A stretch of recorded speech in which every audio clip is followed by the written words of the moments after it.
Hello दोस्तों, हमारे channel पे आपका स्वागत है। आज हम गंगा दशहरा के बारे में बात करने वाले हैं। सबसे पहले हम बात करते हैं गंगा दशहरा के महत्व की। हिंदू धर्म में गंगा दशहरा का विशेष महत्व है। पूरे देश में इस दिन श्रद्धालु गंगा नदी में आस्था की डुबकी लगाते हैं। धार्मिक मान्यता है कि इस दिन गंगा नदी में स्नान करने से व्यक्ति को मोक्ष की प्राप्ति होती है। गंगा दशहरा ज्येष्ठ माह की शुक्ल पक्ष की दशमी को मनाया जाता है, क्योंकि ज्येष्ठ माह के शुक्ल पक्ष की दशमी को देवी गंगा का स्वर्ग लोक से पृथ्वी पर अवतरण हुआ था। इस दिन को देवी गंगा के पृथ्वी पर आने की खुशी में मनाया जाता है तथा इसे गंगा दशहरा कहा जाता है। इस दिन से जुड़ी एक प्रचलित कथा भी है। कथा यह है कि प्राचीन काल में राजा भगीरथ ने अपने पूर्वजों के उद्धार करने के लिए और उनकी अस्थियों के विसर्जन के लिए गंगा माता को धरती पर लाने के लिए कठोर तपस्या की थी। राजा भगीरथ की कठोर तपस्या से खुश होकर ब्रह्मा जी ने गंगा को धरती पर ले जाने का वरदान दिया।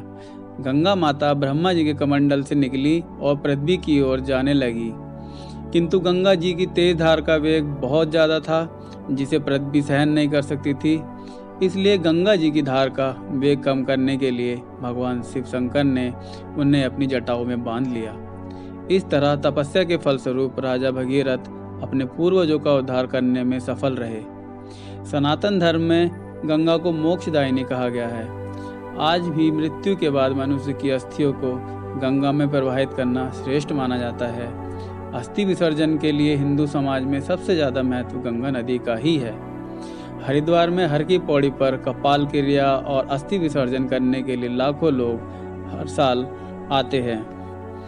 कहा जाता है कि गंगा में अस्थि विसर्जन करने से पितरों को सीधे स्वर्ग मिलता है।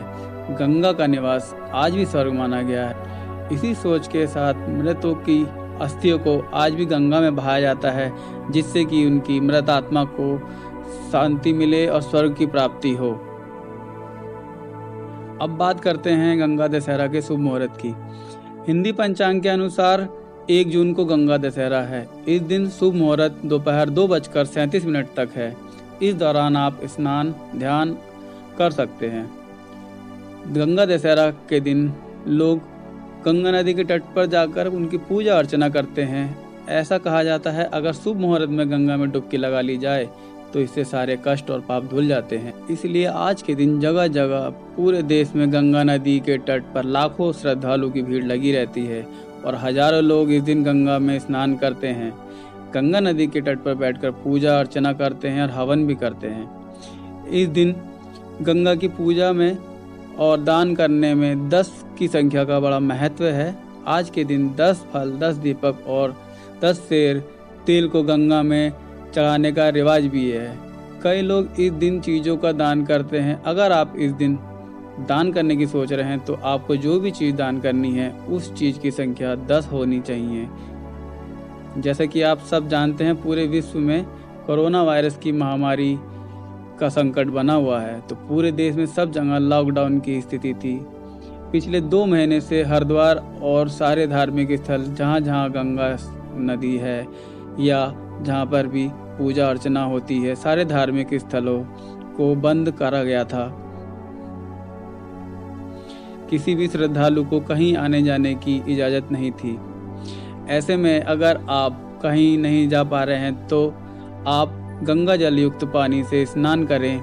इसके बाद सूर्य देव को अर्घ्य दें और माँ गंगा का ध्यान करके ओम श्री गंगाय नमः का उच्चारण करें और गंगा माता की आराधना करें। इस दिन गरीब ब्राह्मणों और जरूरतमंदों को दान दक्षिणा देना भी बहुत फलदायी होता है। अतः आप अपनी श्रद्धा अनुसार गरीबों और जरूरतमंदों को दान करें। दोस्तों, आपको हमारे द्वारा दी गई जानकारी कैसी लगी हमें कमेंट में ज़रूर बताएं और इस वीडियो को लाइक करें तथा चैनल को सब्सक्राइब करके घंटे का बटन जरूर